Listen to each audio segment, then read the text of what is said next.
Because this is the Tuesday, November the 19th, 2024 Land Use Board meeting is now in session. I'd like to everyone to stand to the Pledge of Allegiance, and Mr. Tilley is going to lead us in a word of prayer. I pledge allegiance to the flag of the United States of America, to the republic for which it stands, one nation, under God, indivisible, with liberty and justice for all. Heavenly Father, we thank you for bringing us together tonight. Pray, Lord, you'll give us wisdom to make good decisions, and pray you'll bless this county and all the folks that come here. Give them a safe trip back home. Just pray you'll bless this country and continue to move in a good direction. We ask this, Lord, in your name. Amen. Amen. Thank you, Mr. Tilley. Okay, we will establish voting members, and Mr. Charles Walker, you will be a voting member tonight. Mr. Darren Green is out tonight, so you will be backing up with it. All right. Are there any additions or deletions to the agenda? If none, do I hear a motion for the approval of the agenda? So moved. A second? One second. All in favor? Aye. Thank you. Okay, next on the agenda is the approval of the minutes for October the 15th, 2024. Has anyone found any? I'll make a motion to approve. Okay, may I have a motion to be approved, a second? Second. All right, all in favor? Aye. No. Okay, on the agenda items tonight, the first one is the conditional rezoning petition for CZ 2024-008 Dorman. Mr. Hanson, would you come forward and present it, please? Good evening, Mr. Chairman, members of the Land Use Board. Here to present a conditional rezoning request.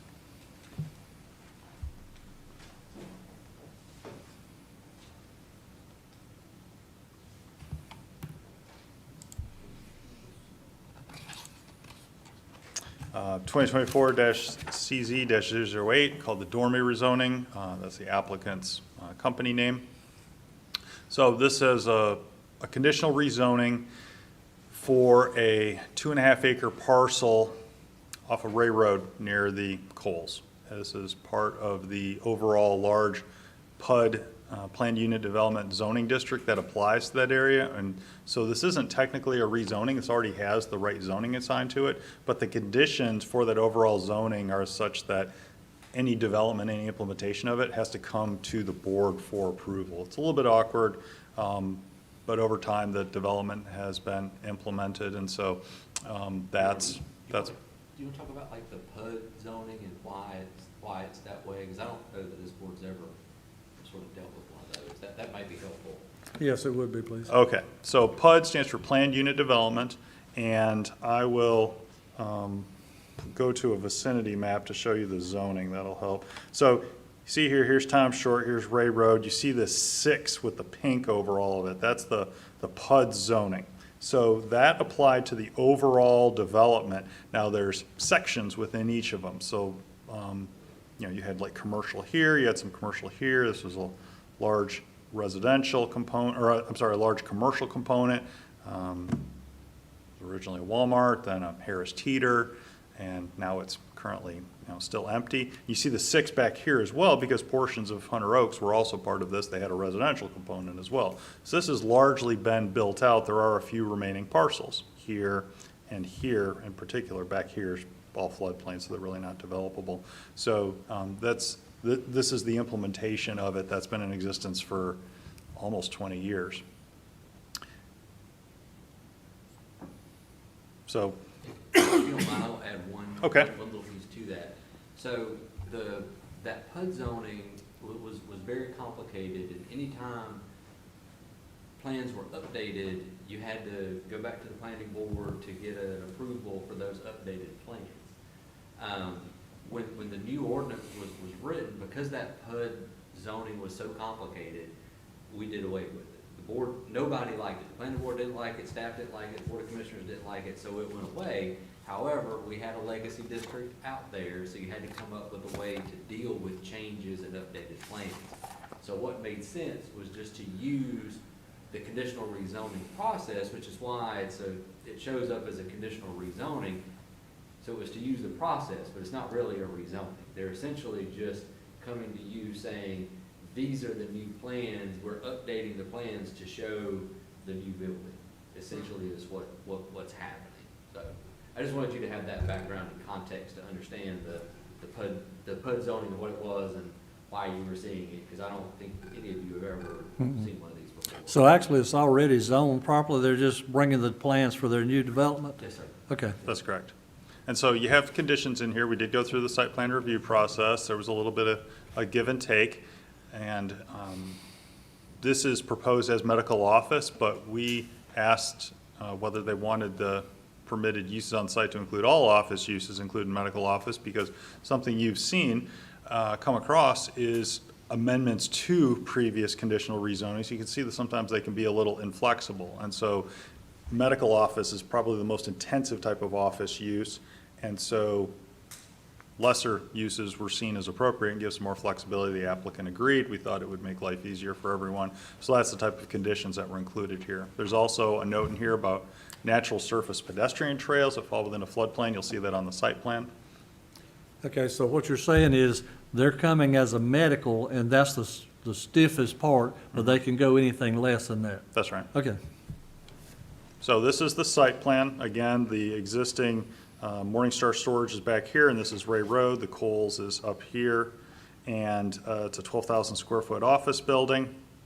Parking is here, floodplains all through here. I recognize that there is a little bit of encroachment with some parking on there, but you'll note there's also retaining walls associated with it. And our stormwater engineer noted that they can work through that essentially in terms of permitting that due to the height of the retaining walls.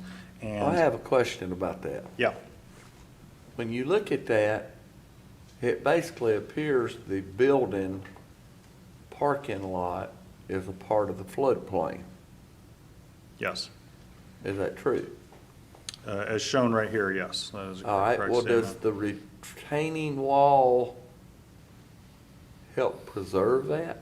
The Because retaining- if the little red part there, that's the floodplain, correct? Yes.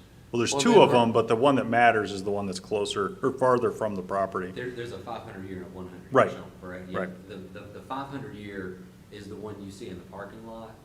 That's not regulated. The 100 year, but you do see a little bit of clipping on that parking lot right there where your cursor is. Right here. That's the 1% annual change, so the 100 year floodplain, and that's the one that is regulated. Well, you gotta remember, the people in Asheville just made decisions on this, and they got a biblical flood, so that's that's just awful close to a building to me for Well, we floodplain. currently regulate to the 100-year floodplain. so the staff is good with it? Yes. Okay. Yeah, the condition, when you see a site plan, it doesn't mean that it is ready to go to construction as soon as you approve it. It means that it's a sketch level that we've reviewed it and it can meet, we're confident it can meet our development Okay. standards. Because one of the conditions was it has to meet all conditions of the UDO. So they aren't getting out of anything regarding requirements. And then you see the natural surface trail on the north side of the site, existing driveway off of Ray Road, and no additional improvements are required as a part of this site because it's fairly low traffic generation. Existing conditions, it's a big mowed field. Here you are looking north on Ray Road, there's already sidewalk installed. Looking south on Ray Road, and then south of the site, you can see that there's existing fencing already there, and then some single-family residential immediately south. In terms of development status, largely developed. This is the last piece in this immediate vicinity until you get to this portion where I mentioned about the Harris Teeter. So that's what this portion is right here. In terms of environmental features, yes, this is the 500-year floodplain, which is the most extreme situation we could refer to. It's just to be more illustrative than anything. You can see the creek running through the middle of it. And they have accommodated that in their designs. The zoning that I mentioned earlier, the gray areas are all in Marvin, so we don't show their zoning. And then the yellow is residential for the PUD, and then the pinkish is for the PUD 14, of which there's a couple different districts. This one's the B2, which is right here, the 6. There's actually a separate conditional zoning up here that was done several years ago for a commercial project that has since been built. In terms of transportation, no funded improvements in the immediate vicinity, 22,000 cars a day on Ray Road, 7,000 on Tom Short. And the land use map recommends this as a commercial node surrounded by single family, and again, Marvin is over here on the west. I have a question. Yes, Go sir. back to that. Okay, that area right there where this is being built, Yes. what's right beside of it? To the west, Yes. mini storage. That's the Morningstar storage facility. Okay, so that was already mitigated when that happened about the barrier or the back part and all that. This is basically just on that same group of property that the mini storage went on. That's right. Okay. I think there's like a gymnastics studio back here as well. is. Swim club, Yeah. something for children regardless. And this doesn't mean that every single parcel within this circle is appropriate for commercial. It's more illustrative, just gives a scale of it, and generally the plan is consistent with that. Schools were not contacted because it's a commercial rezoning request, and Union County Water and Sewer are available to the site. Public feedback, a community meeting was held about 6 weeks ago. 3 residents attended, asked about the process and parking. No changes were made, and we haven't received any additional comments. Actually, at 5:25 PM, the planner for Marvin emailed me and said they didn't have, Village of Marvin didn't have any comments or concerns about this proposal, so I'll update this slide for the Board of Commissioners. So they're fine with the proposal.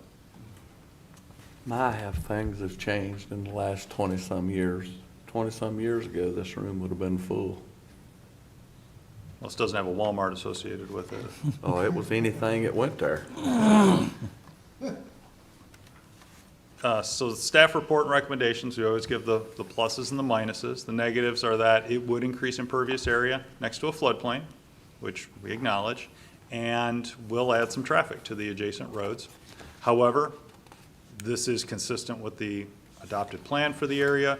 It will provide a convenient location for these types of uses, so people just don't get more surgeries because a surgery center is nearby, or go to the doctor because the doctor's nearby.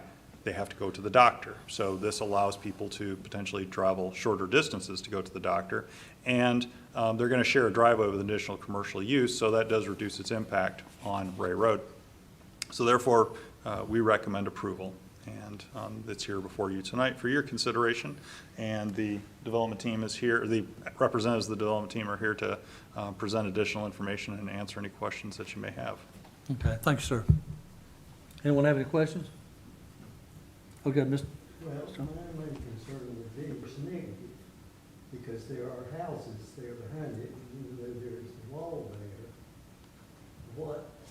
What is possible negative consequences down the road to those houses like behind? Are you talking these right here? Yeah, Which way is the water flow to the north here towards? No, it's going from right to left, so it's going towards 6 Knott Creek. Right, so that'd go to the north. Yeah. Yeah, so it's flowing this way. So they're at a relative high point. This is at the low point. So really, you would have to have a really significant event for the water to flood beyond here to get to those houses. Yeah, but when, I was on the board when we approved the storage and the other one. And at the time that the storage was approved, it was mitigated at the time for that entire back part. You remember that, Lee? Where they mitigated all that for the entire site? I believe And- they built retaining walls back then. They did, and then the development was real happy with it. That's probably why nobody's here tonight, because they've already went through that. Yeah, I think on the Morning Star, they built retaining walls, and I think that's what the plan here is to do sort of the same thing. They're also doing, I don't know if you mentioned, they're doing stormwater mitigation. Yeah, they have a pond on site to detain the stormwater to the 50-year storm event. So that's what this back here is going to be. Well, I thought you said it's gonna be underground, right? Oh, I'm sorry, no, this is floodplain, you're right. Yeah, the detention would actually going to be underneath the parking lot. This is floodplain, so they will discharge to it, but in all likelihood, it's going to be under the parking lot to detain the water. Didn't they do the same thing at the Morning Star, putting groundwater storage underground? Because They may have, I don't recall. I know there was one, because that's the first time I'd ever heard of it. They did it at that daycare. It did a daycare at Providence Road near Newtown. Okay. That's the most recent example. Anyone else have any questions? So is that like a cistern or Essentially, a? just a box underground. Underground tanks that hold stormwater and then release it at a specified rate. Is everybody good? Good. Thank you, Mr. Hanson. Yes, sir. Wadaplis, would you fellows come forward, please? And please state your name, so forth, so we know who we're talking to. Thank you all. I'm Aaron Houck. I'm from Robinson Bradshaw in Charlotte. This is Chad Dameron, who's a part of the development team. And we have a few slides to go through with you, just show some more details about the project.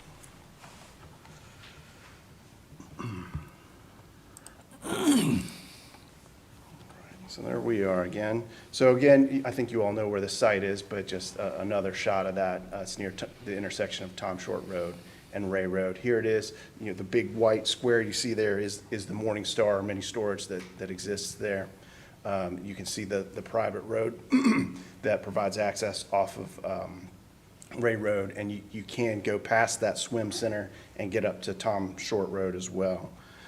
Some more images of the site as it currently exists. So this is looking north on Ray Road at the site. You can see the Morning Star storage facility in the background there. To the left, you see the fence that exists between the residential neighborhood and that private road that's there. And so here's another shot of that private road and that fence. And you can see the Morning Star. Here's looking toward Ray Road. You can see there's some vegetation on the site in the floodplain currently. That's will be updated. So again, it's not a rezoning per se, but requesting a site plan and building approval. It's a one-story, 12,000 square foot office building that's intended for medical office. Here's the site plan again, and you all have talked about that, but we also have some elevations to show you so you can see what the building will look like, and then what's probably more useful are some renderings from different angles. And I'll go through these quickly in the interest of time, but if you want me to go back to any particular angle, just let me know. So this is, Well, I have one quick question. of course. Go back to the, one more, where it shows the actual, right there. There you go. What part of that would the underground water storage be? That would be under the parking lot, the left. So in other words, Roughly the left half of your the site, I building would believe. be closer to Morning Star, because that's the higher elevation, correct? It would be closer to Ray Road. It would, okay. Yeah, it's close to the intersection of that private drive and Ray Road there, in that corner of the triangle. That's where the Okay. building Morning is. Star is the gray. Yeah, Morning Star would be the gray building. Exactly right. Yeah, you can see just the sliver of the Morning Star on the left there. Okay. So again, yes, just different angles of the building. This is from Ray Road, looking at the building as you drive by. This is from, also from Ray Road. You can see the existing sidewalk. from that private road, also from the private road, kind of you're back to the fence there. This would be the, sort of the entrance of the building. And at this point, if I'm seeing this angle, Morningstar is sort of behind me to the left. And right now, yeah, it's, to see this angle, Morningstar would be to your back. So you're standing in the parking lot with the stormwater detention under you and Morningstar behind you. This is the natural materials pathway that would be in the floodplain, but would be an amenity for the site. This is sort of more of a bird's eye view from Ray Road. And this is looking back toward Ray Road along the private drive. So again, glad to go back through any of those images if you want to see them or have any questions for us. How big's the stormwater retention?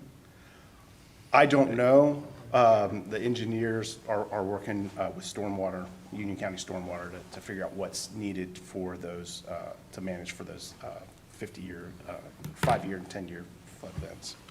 So I think that's the key, is it's gotta meet the new standards that the board adopted recently, which is a 50-year retention. So it'll have to be denied. It basically holds about the same amount of water as a retention pond, but it's just underground, right? That's correct. Yeah.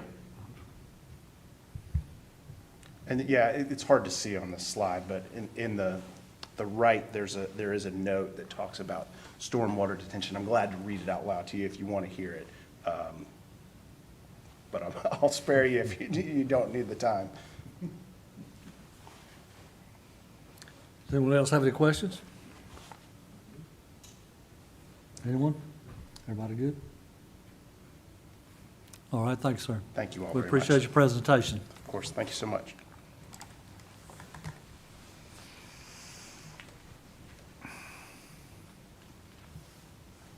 Okay, does anyone have any information they want to bring forward? Any questions? Discussion? I've reviewed the package and it all looks good to me. I don't see any flaws in the design. Okay, thank you. Anything else? Well, as viewing things out of today's eyes, I would be concerned about the fact that it's building that close to a floodplain. But since I was a part of approving the buildings on the same lot, that'd kind of be contradictory because we've sort of allowed them to be to this point, so. Okay. All right, do I hear a motion to either approve it or recommend it or deny it? I make a motion to recommend it. Do I hear a second? To read their motion. Gotta read the bill. Okay, where's was Keep going, yours keep going. handiwork? Keep going. Back one page now. There you go. Okay, your motion being, I recommend approval of rezoning petition CZ 2024-008 submitted by Dormy Equality Partners, LP, the revision of the Union County zoning map by amending the approved planning unit development district permit with associated conditions for a 2.53 acre partial land appearing on tax map as partial 06201-007J in the Sandy Ridge Township under an existing legacy PUD 6-B2 zoning district and adopt the advisory consistency and reasonableness statement for recommendation of approval. okay, we have the correct motion been made. Do I hear a second? All right, is there any discussion? All right, we'll take a vote. All in favor? Anyone denying? All right. Thank you, sir. Appreciate you. Okay, you guys are welcome to leave if you'd like. Or you're welcome to stay and listen to the rest of our information. Okay, next on the agenda is the text amendment to sections 5.030B, conventional development, and 5.030C, cluster development of the Union County Development Ordinance. Mr. Jones. Thank you. So the next two items, the text amendment that we're talking about now and the text amendment to table 5-2 are kind of related, but I'm going to do them separately. Back in August, the Board of County Commissioners asked planning staff to come back to them with some ideas on how to reduce density in what we call the rural part of Union County, which is defined on the land use map. I'm going to show you where that is in just a second. So it took us a couple months to research, and in October, I presented several options to the board, and they chose these two to move forward for text amendments to reduce density in the rural part of the county. So this has actually been referred by the Board of County Commissioners, just to give you some context on why this is coming up. So when the 2050 comprehensive plan was adopted, you have these zones that are shown on the map, and you've got these large swaths of green back here, and those are what we call rural residential. So that's what's considered the rural part of the county based on the comprehensive plan. And this is what the board wanted us to look at when they were talking about trying to figure out how to lower density in those areas.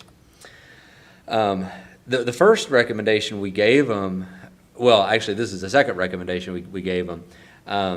In the 2050 comp plan, one of the implementation recommendations was to require a 30% minimum open space in all new major subdivisions. And as you can see, that was approved by the committee, the planning board, and this is probably an old slide, I think, but it was actually approved by the Board of County Commissioners as one of the implementation strategies. So we said, well, this is a way you can lower density and go ahead and implement one of the strategies you set forth in the 2050 plan. So they said, okay, we like that. It's already been approved. The plan is, already been set. So let's just move forward with that one. So this one would apply, and I've got another mistake here, but this would apply to all new subdivisions that should be 8 lots or more. It was 10, but in discussion with the Board of County Commissioners during that meeting, it was sort of decided that we would just tie it to the definition of what a major subdivision was. So it was more than 8 lots is what that is. So this would apply to subdivisions that create more than 8 lots. 30% of the site would have to be set aside as common open space or as open space. And that can't be included as part of your density calculation. And you'll see that in just a second when I go through sort of how you calculate density, because that's where this text amendment actually is. Again, it would effectively reduce the development potential by about 30%, and it would not apply to minor subdivisions. So if you're cutting off a lot for a kid or a grandkid or something like that, it would not apply to those situations. Okay, back up just a minute. Yes, sir. That 30%, that's just left open. They can't do anything with that? Correct. Just open greenery? Correct. Okay, does it consist of shrubs, trees, anything, or is it just open land? So it could be open land, so it could be anything. Now, we are going through a process where we're undertaking a process to develop a rural land use plan for this area as well. That will probably further define what some of the open space area protection should be. But that will come later because we're not far enough along in the plan to help us identify, what does a community want to preserve? Is it environmental features first? Is it protect farmland? So we're asking the community those questions now, but I think the board wanted to kind of go ahead and get some density restrictions in place first, and then we can go back and kind of think about that later. Well, I would like just to propose something to think about. It seems like a lot of the areas in Union County, the wooded areas are being destroyed. And I don't mean it in a bad way because it's turned into farming. So if there's any way that could be left as a wooded or some type of area does that make sense what I'm saying? It does, and I don't know if, I think this was I think this was before the land use board existed. There were some changes made to the way you calculate density, and that's really what this is as well. But what was it, probably a couple years ago, I think, is when that change was made. When you're calculating density to figure out how many lots you can get in a new subdivision, it used to be that you took the gross Right. area of the lot. So if you had 100 acres, you took that and you basically divided it by, 40,000 square feet, and that spit out a number of lots, and that's how many lots you could do. A couple years ago, that was changed to where you had to take out floodplain area and stream buffers first. So you had to take that off the top, so you're essentially using a net density at that point. This would be on top of that. So you take out your floodplain, stream buffers first, then you take out your 30% open space, then you're left with your developable area. Okay, that, Okay. that's what you're saying, yeah. So basically, you could end up in a That's- certain area of 100-acre plot, and by the time you put all that in it, about the most you get out of it is 45 or 50 houses. Yeah, if you've got a pretty bad piece of property that's got a bunch of floodplain and some stream buffers on it, then yeah, you could end up with, maybe 50 lots on 100 acres or, something like that, yeah. Matter of fact, that was kind of what the people had run into on that, and we rejected down there below Parkwood School That's right. here a while Yeah, back. that's exactly right. Yep. I would just like to see the greenery preserved, and I appreciate what y'all are doing to do that. Thank you. Understood. I would say, I'd like to compliment, because in New York, I'm sorry, they included everything. We battled with the developers over this. You take 40-30% out, and then, but they wanted to include that in their plan, so Sure. anyway. This is good. When I was on the Stormwater Council, we had talked about things like perkable, parking lots that Mm-hmm. gave you green area, but still, does that factor into any of this, or is that? No, I don't think any of that made it into the recommendations, the permeable pavement and stuff like that. None of those made it through all the way to the approved plan, but upping the stormwater standards did, going from 25 to 50 year, and there was some other stuff. But this is a kind of just a little graphic that sort of demonstrates, your 100-acre lot that we were talking about. If on a traditional development with no open space, 100 acres equals 100 homes. That's not entirely true, because you do have to take out road right-of-way and stuff like that. But, if this was a flat field with no floodplains and no streams on it, this is about what you would get. You would get 100 houses, no open space. It would just be, it is what it is, just like a traditional development in Union County. If you had 30% open space, you're down to about 70 homes. That's assuming you have no floodplain and no stream buffers. So you're reducing it by 30% just right off the bat. I'll stop there before I kind of go through the actual text that's being amended. Does anybody have any questions so far? So that 30% doesn't have to be in a one area, it could be spread out over the. It could. Okay. Yes. Okay, so there's a couple places where the standards are being amended. The first is that section 5.030B, which is the conventional development section. It's under number 3, under density standards. And this is actually how you go through when a developer comes in to meet with us. This is how they calculate their density. So again, they take out street right-of-way. So existing and proposed street right-of-way, you've got to take that out. That's A. B, you've got to take out your floodplains and your stream buffers, so you take that out. And then what we're adding, or what we're asking to add, the board has asked to add, is C, which is in those areas that are identified as rural residential, which were those green areas on that map I showed a minute ago. You would set aside 30% of that development site as common open space. And then that last sentence there talks about common open space has to follow the same rules that normal common open space in a neighborhood, like if you're doing a cluster subdivision, for example. It has to follow those. It has to be left in a natural state. You can't go in there and build a pool and clubhouse on it and stuff like that. It's got to be left natural. So this is the first part that's being amended. The second one is so it's the next section down. It's for cluster subdivisions. It's essentially the same language. So again, you go and you take out all that stuff off the top in A, B, and C, and then you take out 30% open space. So it applies to both conventional and cluster developments. And then the last change is under cluster developments in number 4, which is open space. And that essentially said that cluster developments have to have at least 10% open space. Just to make the math simple, we decided to change that to 30%, so we don't run into some issue where we've got conflicting sections of the ordinance. And honestly, if you're doing a cluster subdivision the right way, you're probably going to have more than 30% open space anyway. So those are the amendments for the 30% open space part of it. So I'll stop there and ask if there's any questions. Anyone have any questions? Well, I think it's excellent. I think it's good. That's my opinion. Does Mecklenburg I- County have this same thing? They do not. No? Anyone else? Right, probably the opposite. Anyone else have any questions? Well, I mean, you go by that, I know going to Costco, and all that building right there on the right where you pull off 74. Oh, the deuce, yeah. You can, Oh, yeah. I mean, you can't walk between the houses without scraping your fingers. Yeah, How they do that? yep.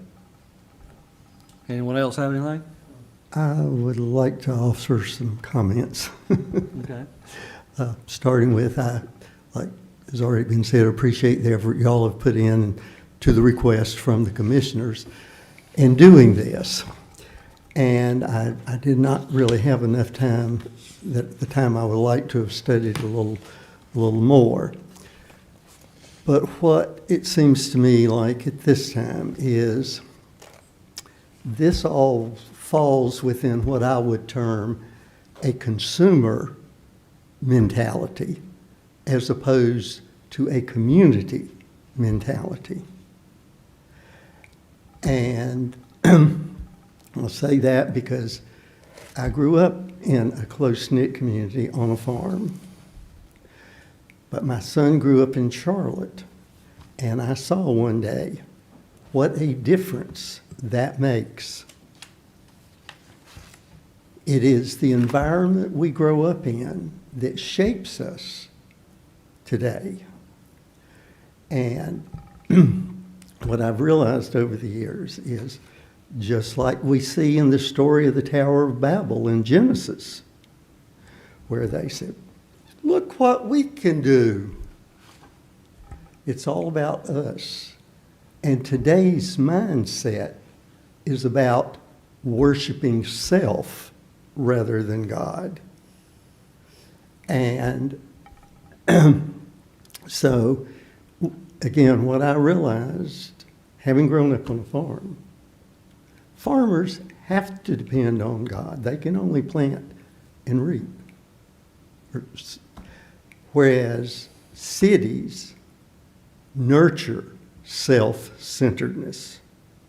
And again, I saw that illustrated dramatically with my own son. And so when I moved back 7.5 years ago, and that was the beginning of the when y'all were dealing with 2030 plan, and we talked about it then, but the commissioners didn't do what I recommended and address that in the 2050 plan,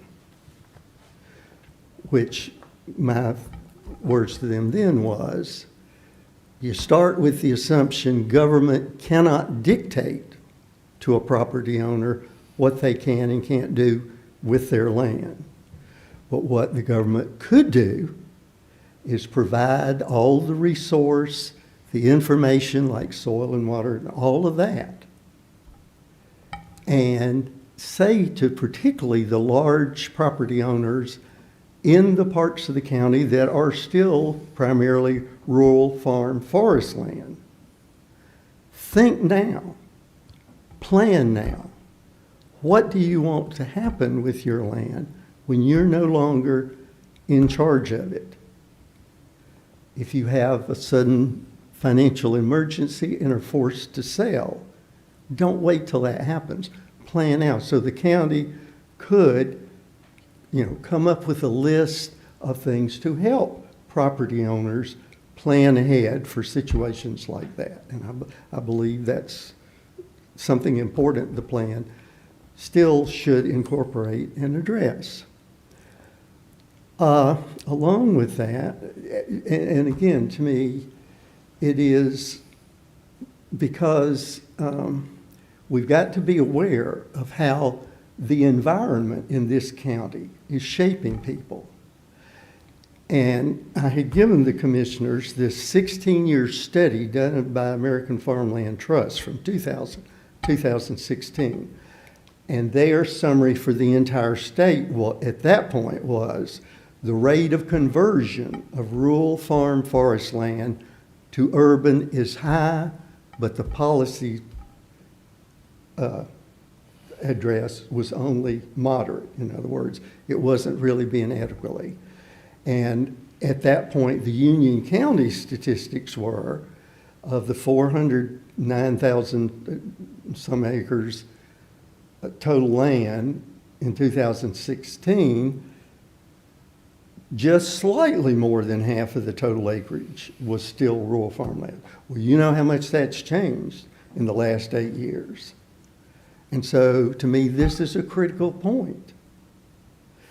And I believe we need to take that into account in how we're setting up the rules. And to me, this just, it seems like it comes across as a way that developers can still get a toehold in the countryside and expand from there.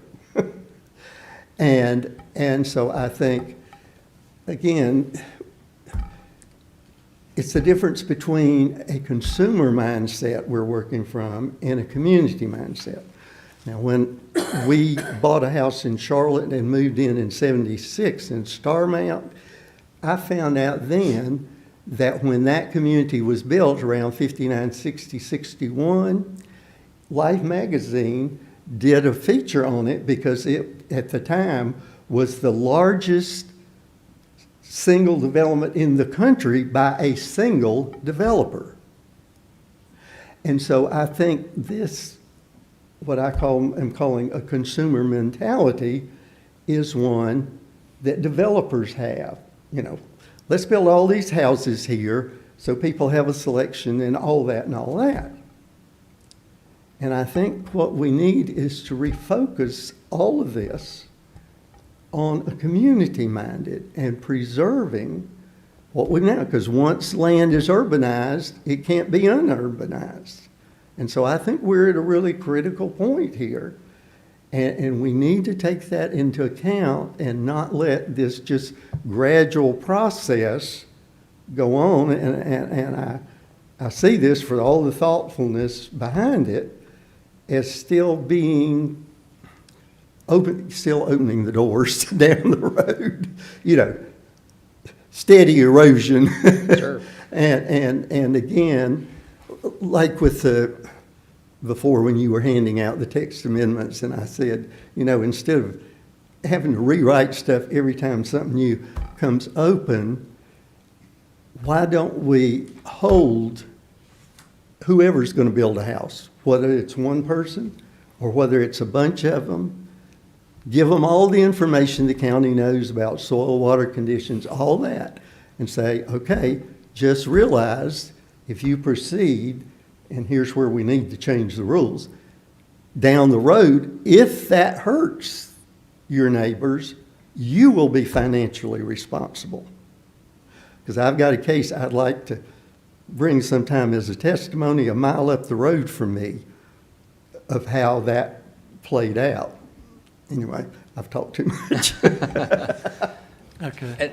I would suggest that the next training session, that one of the, maybe the county attorneys address some of these issues, because the owners of land have lots of rights. Yes. And if you try to stop those rights, there's lots of court cases, I'm sure here in North Carolina, I know in New York. So it would be good to review what's possible and what's not possible. Oh, yeah, yeah. North Carolina is a very much a friendly state toward development, and we're, in North Carolina counties are, we can't go beyond what the state allows us to do as far as planning and zoning. So today, if a developer wanted, and there's all kinds of new, as you well know, because you've seen them, there's all kinds of new technology out there and well and septic systems that are allowing folks to put well and septic tanks in Union County soil on smaller than 1 acre lots. So I think the commissioners, when they were thinking about this, were thinking about trying to figure out, okay, well, now there's these new technologies, you could see it on a lot of intersections right around Union County. There's a lot of new neighborhoods that pop up in places where you haven't seen them before. And that is because of some new technologies, and those are all 1 acre lots. And I think the commissioners were trying to figure out ways to, preserve, because if a landowner wants to sell to a developer and they want to build, they can. And that's, they have to follow whatever rules are in place. And the board wanted to put some rules in place to kind of help lower those density standards. So that's why this is before you. All right, thank you. Is there any other discussion? I have one question. So the common area you're talking about is the area that's owned by the development, not by the homeowners? Correct. Is that correct? Mhm. Okay. Any other questions? All right, do I hear a motion?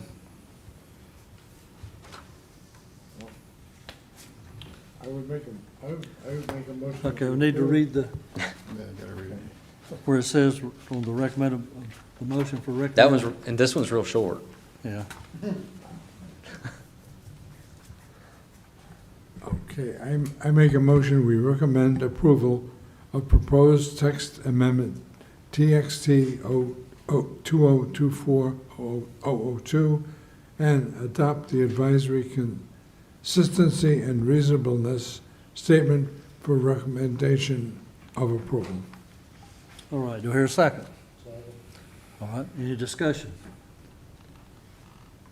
All in favor, signify by showing approval. Aye. Anyone against it? Thank you, sir. All right, the next one. The You want me to- second, You want me to Yes. recognize it? Or- that's fine. Yeah, you can read it. Okay.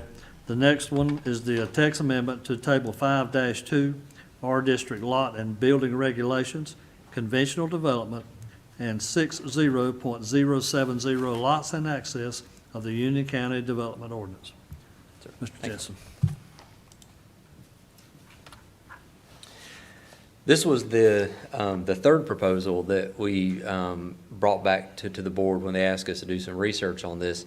And just so you know, the first proposal, the first idea was essentially a mass rezoning, which is still an idea, but that's a huge undertaking, and I don't think the board wanted to do that right now.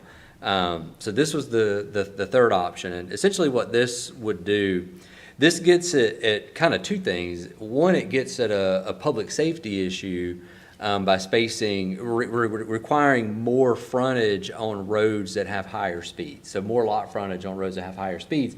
So essentially what you do is you reduce driveway accesses on those roads. You're spacing those farther apart. And you're increasing lot sizes on those same corridors. The road frontage could vary based on the posted speed limit of the road, and the minimum lot size would also vary based on that, whether it's on a arterial or a local street. Again, I've got some kind of graphics here that sort of explain what we're talking about. So higher speed roads would equal larger lots and increased road frontage.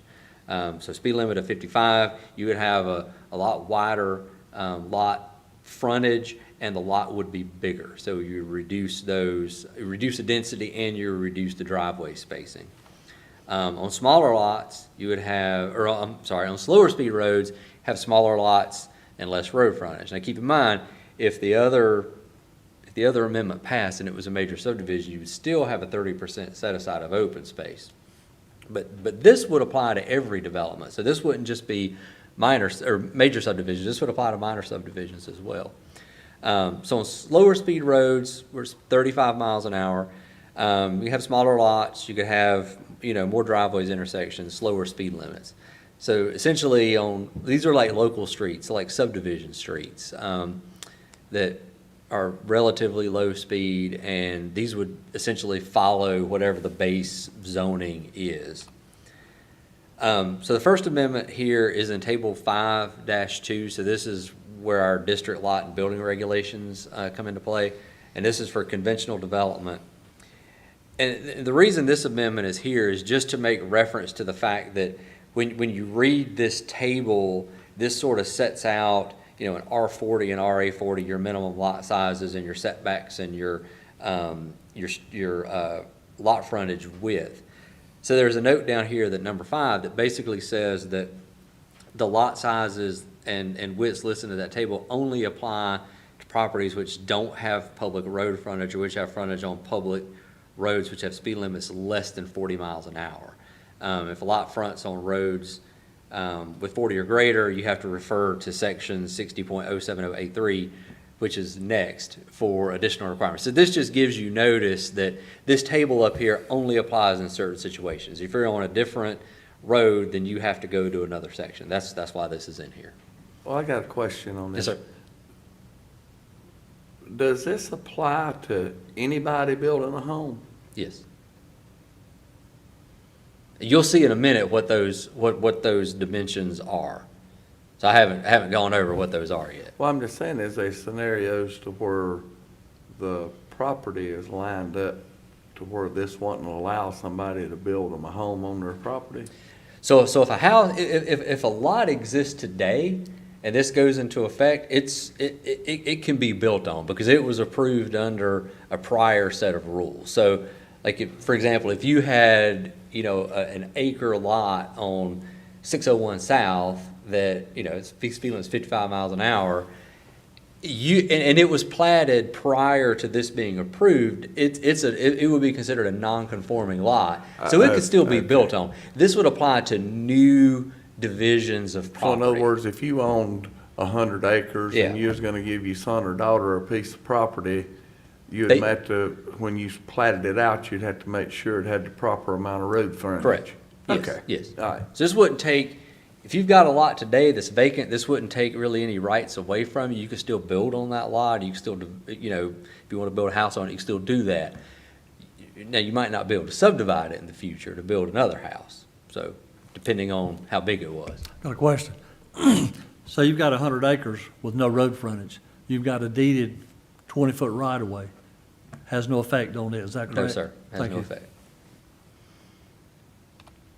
So this is a section 60070. This is what sets out the regulations. So in all districts, we excluded RA 200 because those lots and lot widths are already large anyway. So it wasn't a need to sort of include those in this amendment. So if you, for those lots that front on a public road with a speed of 40 miles per hour or greater, you have sort of 3 sets of standards. So if you have a lot with frontage on a public road where the speed limit is between 40 and 54 miles an hour, I know that sounds weird, but you can't have a rule that says 40 and 55 and then 55 and up, because then you're hitting 55 twice. So 40 and 54 miles per hour, the minimum lot size has to be 60,000 square feet and a minimum road frontage of 150 feet. So it's basically increasing it from 120 to 150, so you're adding 30 feet. And then you're increasing it from 40, if it's RA 40, from 40,000 to 60,000. That's on roads essentially 40 to under 55 miles an hour. If you're on a public road with a speed limit of 55 miles an hour or higher, the minimum lot has to be 80,000 square feet, so essentially double what it is today if you're RA 40, and a minimum lot size of 240 feet of road frontage. Unless it meets criteria on C, which is essentially, I won't go into try to explaining, read that exactly, but those are little short, like dead-end roads that may be posted at 55 miles an hour, but they may only be a mile in length in the end, or it's a road that may start on one road and end on another road that may be relatively short. So that rule would not apply to those, because essentially on a lot of those roads you can't you can't get up to high speeds on those roads, so it really didn't make sense to apply it in those situations. You know, I think this that's kind of concerned me. So basically, what you're doing now, if you're a person that's got an acre lot, or whatever size lot he's got, or going to get it, we're getting back to the point to where maybe my grandson has found a lot with a half-acre lot that he can build a house on. Is this going to restrict him building? If that lot exists today, No, I'm talking Oh. about a new lot. a new lot. So this is, what you're saying is kind of getting me concerned about the money factor with right now trying to find an acre of land for somebody to build a house on is tough. They might, somebody 22 years old just getting married might not have enough money to buy an acre. All he can buy is a half acre. It sounds like this is going to limit what he can do with that half acre. I will say, if you're out in the unincorporated part of the county, you're going to have to, likely, you're going to have an acre, because most of our zoning is RA 40. So that's a minimum of 40,000 square feet, which is roughly, just slightly under an acre, but it's almost an acre. So this would effectively go to almost, if you're 40 and 54, you would go to almost an acre and a half. Or if you were above 55 and on, a longer road, you would go to 2 acres. So on the RA 40, you can build a house on an acre lot. Yes, That is correct. yes. But what you're saying now, if it's road frontage, you can't. Depending on the speed limit, it would have to be either an acre and a half or 2 acres. Yeah, but I have a question about that. Okay, let's just say your property come out in the part of the road that basically it was a straight line part for, let's say, a mile. Mhm. And you come out, basically, you can see half a mile that way and a half a mile that way. Don't you think there ought to be something in there that would take into consideration the existing circumstances? Because we're putting everybody in the same boat here. I mean, in other words, you might could buy a piece of land there, but it didn't have but, say, 50 foot of road frontage, but it come out on a 55-mile-an-hour road, but there would be a long distance of visibility. Oh, you're saying for existing lots that may have I'm smaller. saying for anybody, if you just found a piece of land somebody sold you and it happened to be tucked beside somebody else's land and on the road frontage, they can give you 2 acres back here, but the only road frontage they could give you is 50 feet. Well, today you've got to have 120. Today, that's the regulation today. So So- if you go out and buy a piece of property in RA 40, you've got to have a 40,000 square foot lot and 120 feet of road frontage. Okay, notice- but even though the road you're coming on to has great view, Yes. okay. So right now, if you buy 2 acres of land and it comes in a triangular point and you've got a 120-foot road frontage, you're good. So what you're saying with this amendment, okay, we're going to 240 feet. So if you've got a piece of property, you've got to have at least 240 feet of road frontage. I'm having a hard time understanding this because the financial impact it's going to have I on the understand. people in Union County. No, I get it. I do understand that part. And Mark, I want to back up for a second because there actually is a separate provision in the ordinance that allows for development of properties that are considered irregular.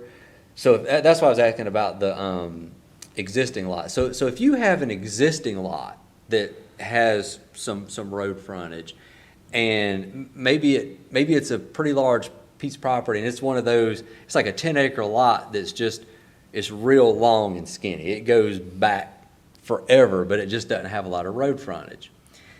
Our ordinance will allow you to do what they call an irregular shaped lot, and I think you have to have 51% of the required road frontage. So today, I think you would have to have something like 61 feet of road frontage, but it has to be it has to be a very specific, kind of what you're getting at. It has to be a very specific situation.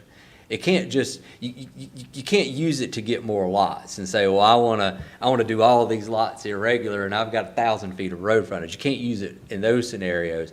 Like say you've got a curve in a road and you got a real funky piece of property that maybe is like pie shaped, then you can use it in scenarios like that.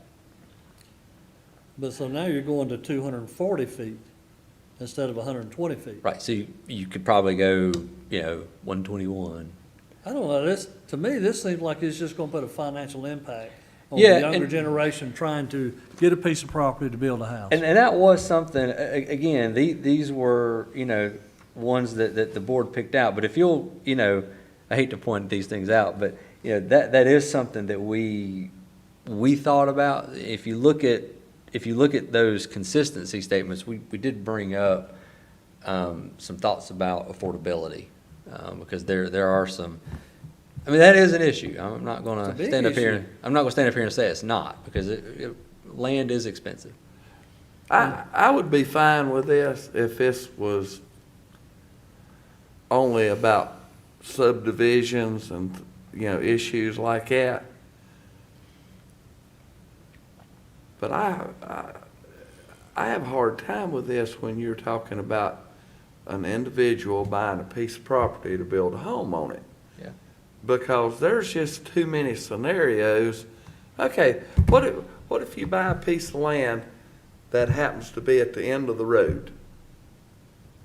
It's the end of a state road.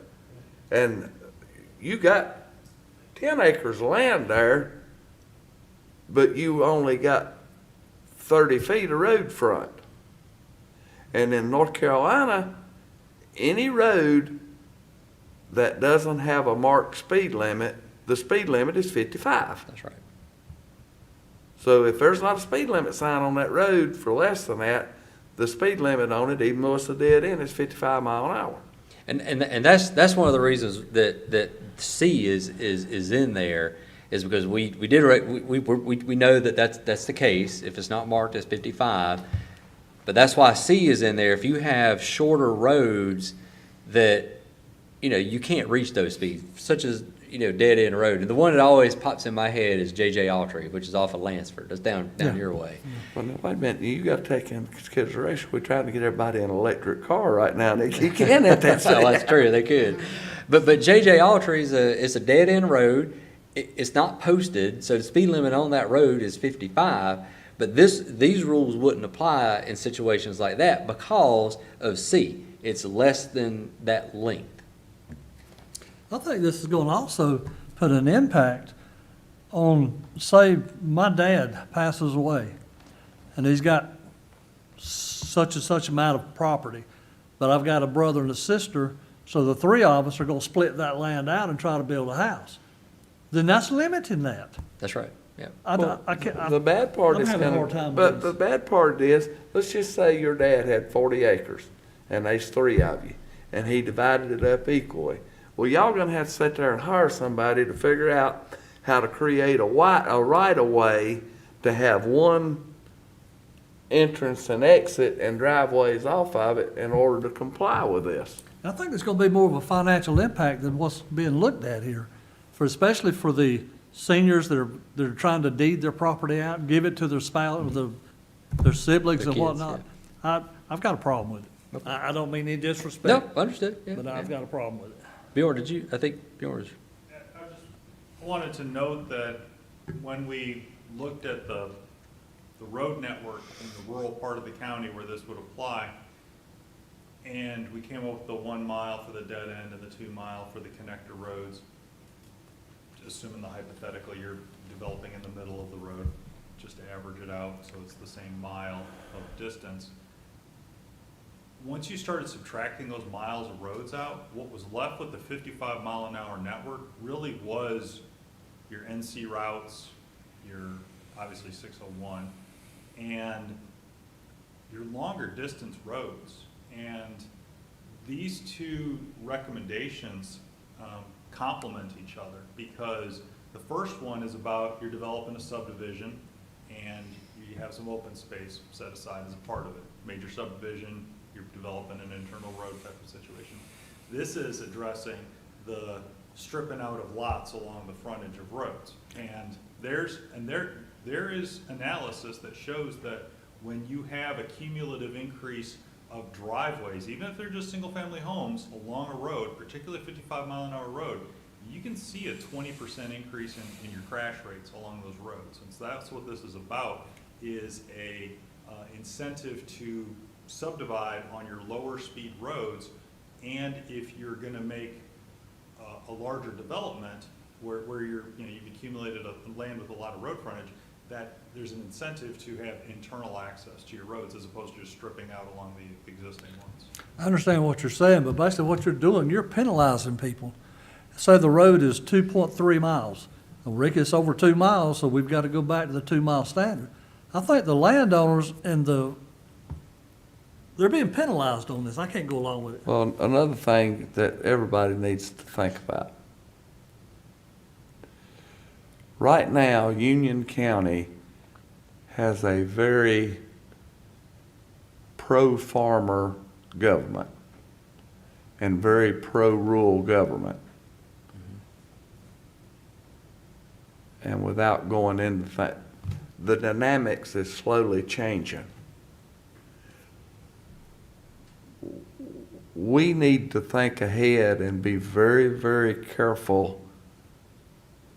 Like, for example, right now with the county staff and the Staunet County, if this particular situation put a huge burden on a certain family or situation, I know that the folks in this county would probably do everything in their power to work it out and resolve it. I've seen it several times where they work it out.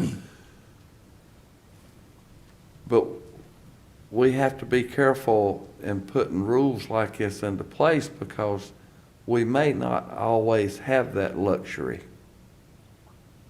And we need to think about what the future, what we think is a real good idea right now, can be turned against us in the future. We need to be really, really careful.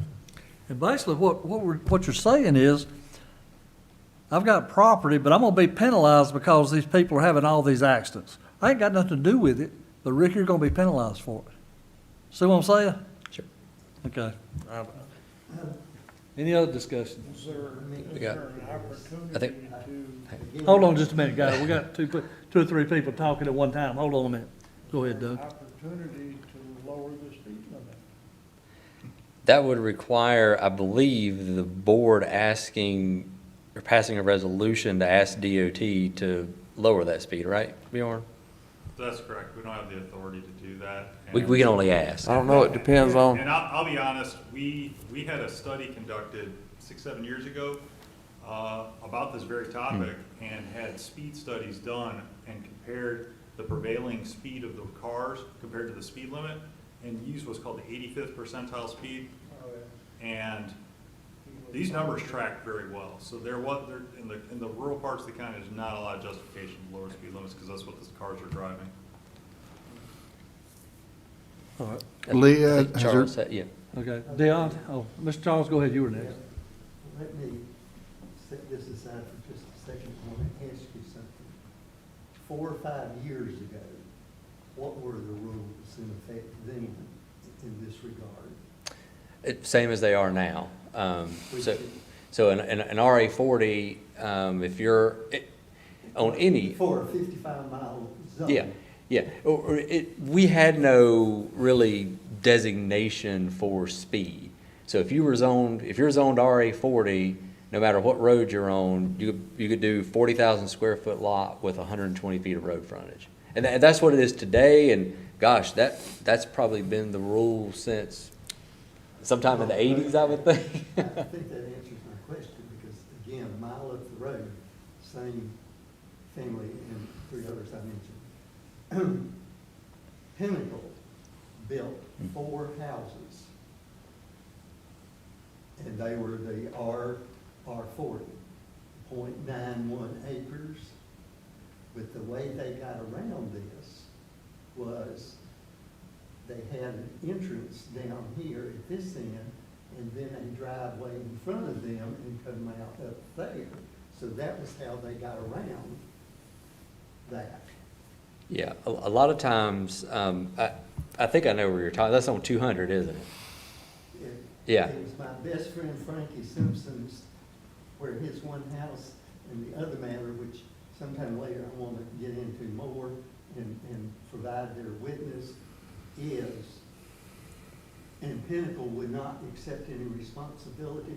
It has cost them, whenever it gets dry, they just told me about a month ago, one family, they've had to spend a lot of money fracking, they had to do more drilling. Pinnacle would not do a penny, and they should have had to bear the consequences for what they did there. And what Charles is talking about, we have a lot of situations in the county on, especially on high-speed roads, and it's not a county rule. A lot of times NCDOT, because we loop them into the process as well, will say, well, this development's fine, but you can't have all these driveways because it's dangerous. Right. So what happens is each lot has to meet the minimum. So each lot goes out to the road, has 120 feet at the road, but what they do is they use that internal kind of it's like a shared driveway, if you will. There's one point of access and it goes back, and each person takes sort of that, they use that, every person uses a shared driveway, and that shared driveway comes out to the same space on the road. And there's a number of those, he's right, there's a number of those out in the county. And those are usually the result of NCDOT. Or sometimes we may say, this is going to be safer if you do it, but most of the time it's NCDOT that says, we're not going to let you have a bunch of driveways that just stack Yeah, up. but, I but think it, Dion was next. oh, okay. Yeah. I mean, I see what you're getting at as far as the density, and I agree with that. I also see the safety point of it, and kind of the shared driveway thing. What if you stipulated how far apart the driveways could be? As opposed to road frontage, because there's a lot of issues with road frontage in different properties, and you don't have enough. And you Sure. could regulate a lot of property just by the road frontage. But, you know, you have huge farms with lots of farmland that people are not going to develop. But you could still have a small land or a small piece of property that doesn't meet the road frontage, but could build on it because there's no other driveways in the area. Well, and that works until you have the scenario where you've got, here's the 10 acres that's never been built on, and that guy wants to give his kid a lot on the road, but yet the two properties next door have already been built on, and now this driveway doesn't meet the threshold from the existing driveways Well, I that are mean, already there. So it's it'd be kind of the Scenario same. with this, though, but if there's. Yeah, it is. It's the same. You would end up with the same type. But have of- you looked at that part of it as opposed to regulating road frontage, regulate how far the driveways can be? I think we did look at driveway spacing at one point. This is a proxy for that. It's like what Yeah. he said. The road frontage, the lot frontage is a proxy for the driveway width. Because there's so many extenuating circumstances where it can go. A lot of times the best thing to do is to put them right next to each other because there's a ravine on the other side or some other restriction, a site distance issue because of a crest, for example. So lot frontage serves as the proxy for the driveway distance because 120 feet is hardly any to work with. Well, something I see here that this could force. Let's just say what we was talking about, you got the farmer and he's got 4 kids. He divides up his property, but he don't have a lot of road frontage up there. Would that allow, could they come in there and like fix an easement that they all have access to and then it come out and this wouldn't affect it? Because, I mean, there is properties in Union County that has less than 60 feet of road frontage in the road because the way they're shaped. And I mean, according to what you got here, even now, it's got to have 120 feet to have an entrance to it. just for one driveway. Even if you had a shared driveway, Yeah. you gotta have that much width You just do. to get back there. Any other discussion? I think Charles has. Okay. I want to offer this thought, I said Dr. Pollock, you know, it seems to me y'all have been super conscientious of trying to consider all the considerations and formulating it and putting it in writing. And what I'm thinking is, maybe because of the valid things that have just been raised, maybe instead of considering the written stuff as absolute rules, what if we told the public, look at this as, these are guidelines, but especially in the case of individuals as opposed to developers, then, you know, this would be more for developers, but in the case of individuals, then we simply need to sit down with each individual and make a determination, kind of like this board is doing now in terms of recommending to the commission. And if we could do that under North Carolina law, we would, but we have to deal with objective criteria that is in order. I mean, that's a law. I mean, we don't have a way around it.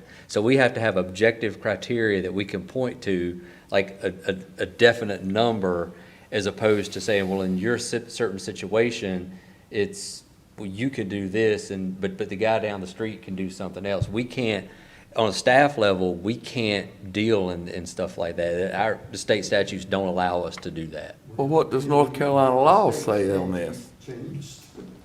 We can, so you can have zoning and you can have subdivision regulations. I'm talking about the road frontage. I mean, What does North that's what I'm Carolina getting. Let law? me finish my statement. That's what Okay. I'm getting at. So you can have zoning and you can have development standards and you can create essentially whatever you want to, but it has to be objective.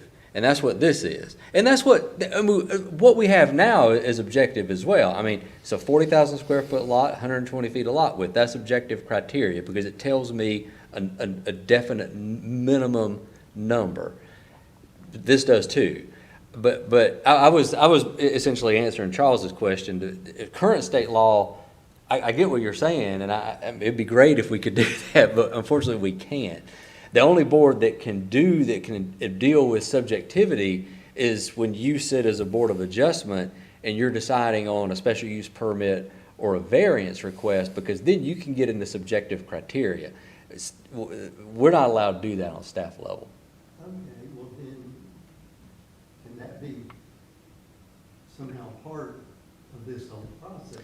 It only, well, Okay, if you can't, you have to stick to this, then it needs to come to us. so in that scenario, you would be requiring every minor subdivision, everybody that want to cut a lot off for a kid to come to the Board of Adjustment, Land Use Board acting as the Board of Adjustment to get approval, which is usually about a 2 to 3 month process versus they can come in and submit it to staff and we can review it. As long as it meets our standards, it can be approved in about 2 weeks.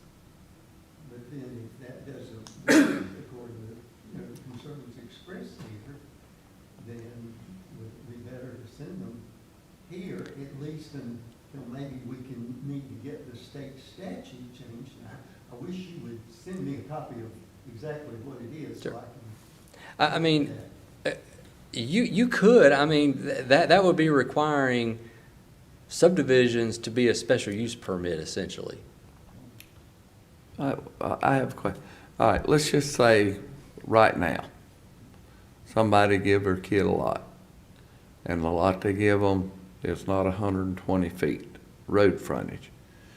Could they come before the Board of Adjustments and ask for a special use permit They could ask for variance. or a variance? Yes, they could. Okay, Yeah. all right.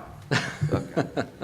So there is a way that they can do it. Absolutely, yeah. If today, if somebody has a piece of property that, you know, maybe it's 4 acres, but it's somehow, you know, a weird shape and it doesn't, you know, it can't meet the standard for an irregular lot, they could ask for a variance and come before you to get a variance to to do something with it. Okay, can that then be included with this, so that, That's already in the ordinance. okay. Yeah. You could request a variance for essentially any type of dimensional or size standard for really anything. It doesn't have to be lot related. It could be a sign or a Well, height of a building or whatever. I'm glad to know that that option's always out there, but I still have issue with this. All right, any other questions? Do I hear a motion? And those are on that last page, to approve is on the front side and the one Recommend? to deny is on the back. That's the green tab. I got a question. Y'all want to vote on this today, or you want to think about it a little bit? It could be tabled. I'm pretty well set where I'm at. But I think from now till next year at this time, and I know where I'm at on it.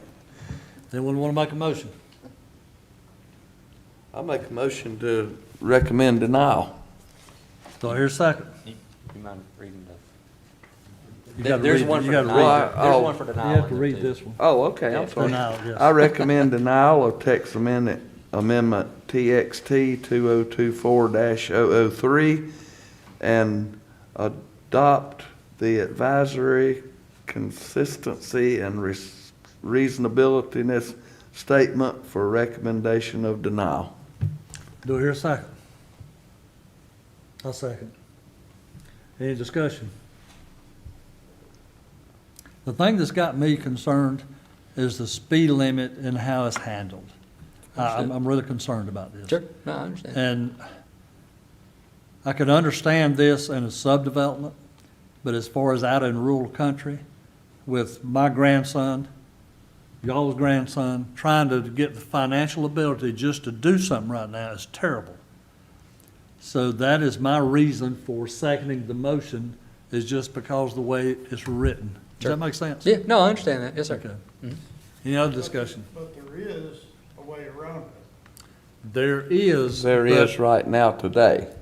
But what's gonna happen, if this goes through, anybody that wants to do it, could be 10 or 15 people in here at a meeting, and they've all gotta go through it. I just don't think it's fair to them, but yes, there is a way around it. Yeah. And, But and you got to remember, right now, you've got a friendly government in this county that has lots of compassion for people's rights.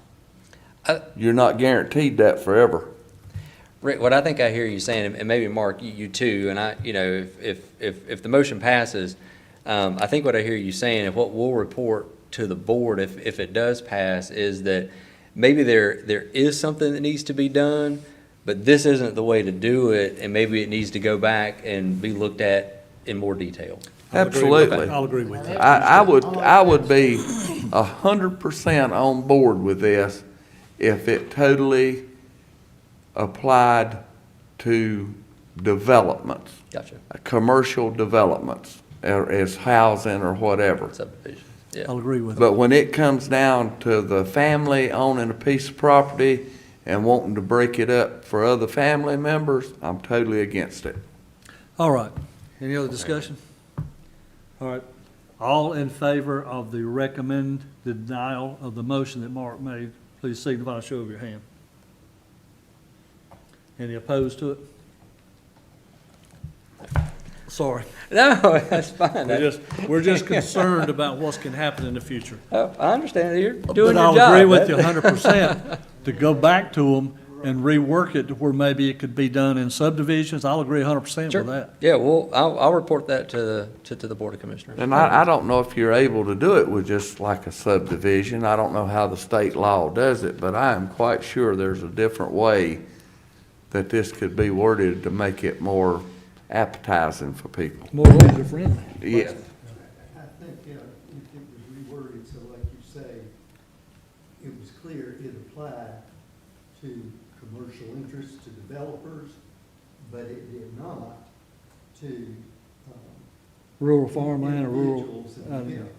All right. And maybe include something like, as long as within, say, a mile stretch, or whatever you want to put, the combined number of roadways doesn't exceed that, it's okay to do that. Okay, I think Mr. Jensen's got an idea of where we're coming from.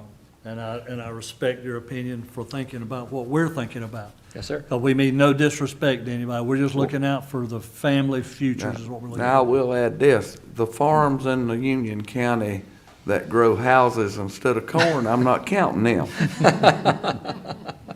All right, Mr. Jensen, thank you, sir. Okay, let's move it on to the planning staff report. The Board of Commissioners last night approved the Stevens rezoning. Okay, great. So he's got a number of things that he's got to kind of do before that becomes official. Beyond, I think there's some lot line cleanup and some landscaping that has to be done. But once that gets done, it'll be official and he'll be good to go. That's great, man, appreciate that. Any other reports, everything good? We're good. Any brief comments? Everybody good? All right, do I hear a motion for adjourning the meeting? A second? All in favor? Aye. Thank you, staff, we appreciate that. Appreciate your dedication and what you're trying to do to get things better in Union County. Sure. And putting up with us.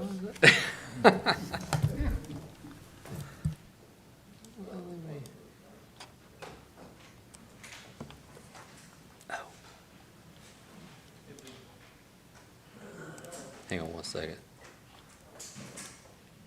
Yeah. Was the decision to go with the 80, not the 120? That was the conversation.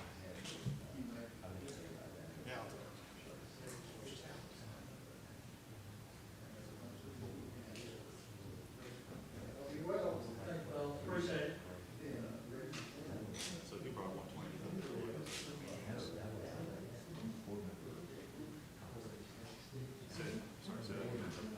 See you guys. Have a good one. Yes, sir. You will.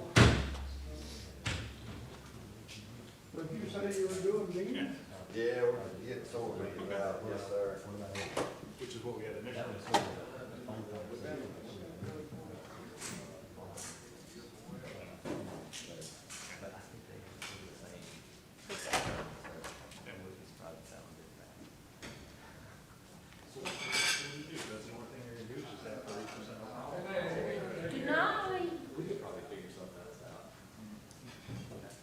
Lee, appreciate it, man. Thank you, sir. Appreciate that. No disrespect. Yes.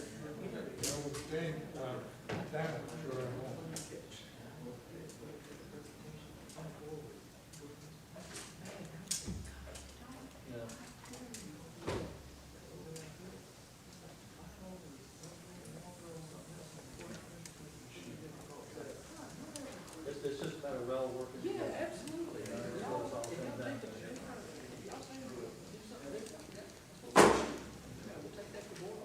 Well, I guess it's just respecting one another. Yeah, exactly.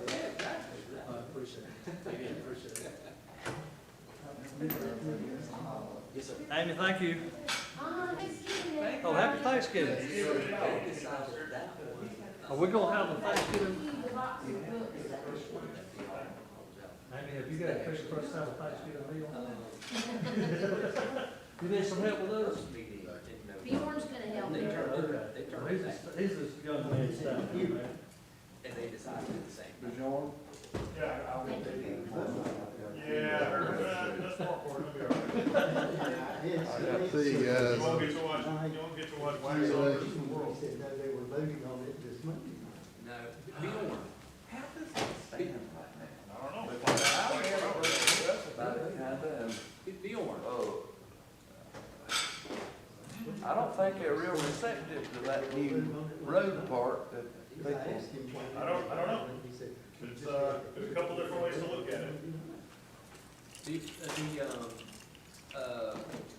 Russell decision. Didn't they do that the same night that they did the hearing? Was it a separate meeting? Yeah, because they weren't there. That's right, they didn't show up at the hearing. That's right. Yeah, it's a phone one. Yeah, they got, Do you remember, I'll send you the date tonight, but they did turn it down. yeah. I'll send you the Yeah, date. you're talking about The Russell. Bird, Yeah. Bird. Well, Yeah. I was interested in how clean city they were. It was unanimous. They turned out, that was a, That's what he told me. He was actually pretty Russell. They were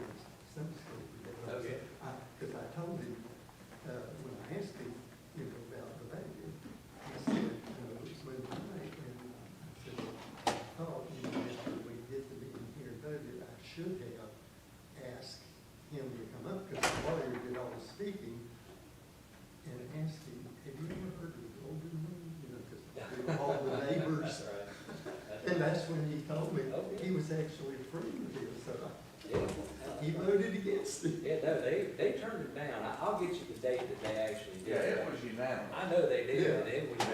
It was, 2 meetings back. As a matter of fact, you remember they made that, they voted the same night they heard it because they was wanting to get it shot down so bad.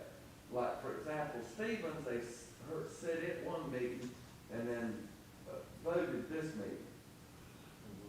But on that one, the vice chair moved the stuff around and they actually voted on it that night and shot it down because there was so many people here. I'll get you the details. It was 2 meetings back, it was, I was just interested, But, but I have plans to vote. okay, so As he told me, Russell was, he was You know, free. it was the first meeting in October that they knocked it down.